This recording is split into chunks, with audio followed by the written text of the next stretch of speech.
Welcome to Understand All. I'm your host, Aslikir Gerleaf. Today, we're diving into the captivating history of the United States 4th of July. So grab a refreshing beverage, sit back, and let's embark on this enlightening journey together. Now, you might think you know the story of Independence Day, the signing of the Declaration, the birth of a nation, yada yada. But hold on to your tri-cornered hats because there's so much more to this tale. Let's start with a little-known fact. July 4th wasn't actually the day the Declaration was signed. I know, it's like finding out the tooth fairy isn't real. The Continental Congress actually voted for independence on July 2nd. In fact, John Adams was so convinced July 2nd would be the day to remember, he wrote to his wife Abigail, "The second day of July 1776 will be the most memorable epocha in the history of America." He even predicted that it would be celebrated by succeeding generations as the great anniversary festival. Adams was off by 2 days, but hey, he was in the ballpark. So what DI'd happen on the 4th? That's the day the final wording of the Declaration was approved. Imagine the scene. 56 men in powdered wigs, sweltering in the Philadelphia summer heat, poring over this document that would change the course of history. Talk about pressure. And speaking of those 56 signers, that's a lot of John Hancocks. Including, of course, the actual John Hancock with his famously large signature. But here's something you might not know. Signing the Declaration was a huge risk. These men were essentially putting a target on their backs, declaring treason against the British crown. They were risking their lives, their fortunes, and their sacred honor for the cause of liberty. In the words of Benjamin Franklin, "We must all hang together, or most assuredly, we shall all hang separately." Talk about gallows humor. But the Declaration wasn't just a one-and-done deal.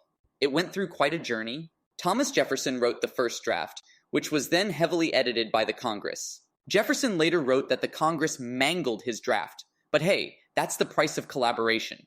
And here's a fun fact. Jefferson was actually quite a shy guy. He hated public speaking and was much more comfortable with a pen in hand. As he once said, "I have sworn upon the altar of God eternal hostility against every form of tyranny over the mind of man." A man of words indeed. Fast forward to today, and the 4th of July is synonymous with fireworks, barbecues, and red, white, and blue everything.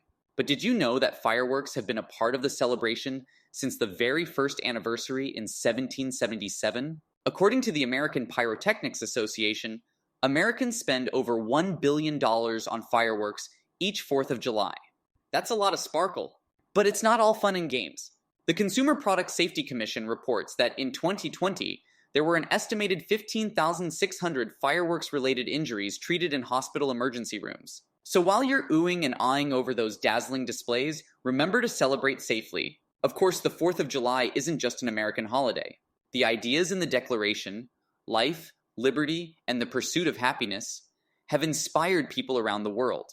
From the French Revolution to the Civil Rights Movement, the Declaration's words have been a rallying cry for those seeking freedom and equality. As Martin Luther King Jr. said in his famous "I Have a Dream" speech, "When the architects of our republic wrote the magnificent words of the Constitution and the Declaration of Independence, they were signing a promissory note to which every American was to fall heir."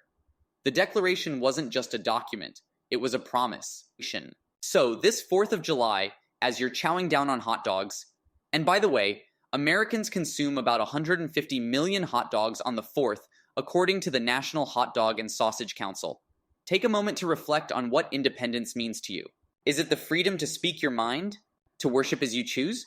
To pursue your dreams? The beauty of the Declaration is that it doesn't prescribe a one-size-fits-all definition of liberty. It leaves room for each of us to chart our own course, to define happiness on our own terms. And that, my friends, is what makes the 4th of July worth celebrating. Not just the birth of a nation, but the birth of an idea.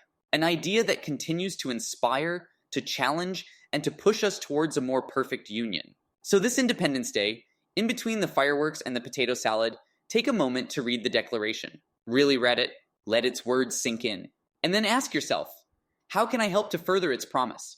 How can I contribute to the unfinished work of liberty and justice for all? Because that's what the 4th of July is really about. Not just celebrating our past, but committing to our future. A future where, in the words of the Declaration, all men and women are created equal. A future where life, liberty, and the pursuit of happiness are not just lofty ideals, but lived realities. So let's raise a glass, or a sparkler, to the 4th of July, to the brave men and women who risked everything for the cause of freedom, to the enduring power of an idea, and to the ongoing work of making that idea a reality for all Americans. Happy Independence Day, everyone. Until next time, this is Aslakir Gerleif, reminding you to never stop questioning, never stop learning, and never stop striving for a more perfect union. Because that's what the 4th of July is all about.